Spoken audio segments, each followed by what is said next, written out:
Kita tahu bahwa Aceh punya banyak kelebihan. Saya ulangi lagi, Aceh punya banyak kelebihan. Berbagai potensi yang Bapak Ibu miliki, untuk itu harus dikelola dengan baik. Potensi apa itu? Yang pertama, potensi keislaman ada di ujung Sumatera sini. Oleh karena jangan sampai potensi ini menurun, jangan sampai potensi ini berhenti di sini, harus maju dan siap maju. Adalah kekokohan bangsa Aceh. Yang kedua, Aceh punya potensi sumber daya alam yang bukan kepala. Itu karunia Allah. Jangan lupa, karunia Allah.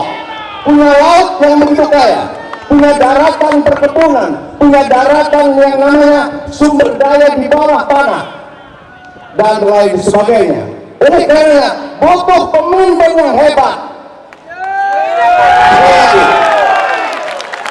Kalau karunia ini kita biarkan saja, maka tidak akan mendapat dan mendatangkan kemakmuran bagi bangsa Aceh.